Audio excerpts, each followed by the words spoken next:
پھر غزوہ تبوک کو اٹھاؤ اور اس کا منظر اپنی نگاہوں کے سامنے لاؤ، اور سورہ توبہ کی آیت 121 کھول دو، پڑھتے جاؤ ذرا۔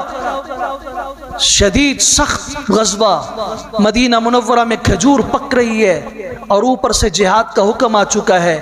اگر جہاد کے سفر میں تاخیر کرتے ہیں، شریعت کا حکم پورا ہونے میں دیر لگتی ہے، اللہ کا حکم مؤخر ہوتا ہے، اور اگر کھجوریں چھوڑتے ہیں کھجوریں ضائع ہو جائیں گی، سال بھر کی محنت پہ پانی پھر جائے گا۔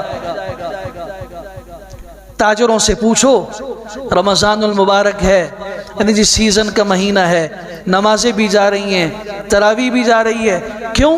اس لیے کہ سیزن ہے، لوگ آ رہے ہیں، بازار جگمگائے ہوئے ہیں، پاؤں رکھنے کی جگہ نہیں ہے، کمائی کا وقت ہے۔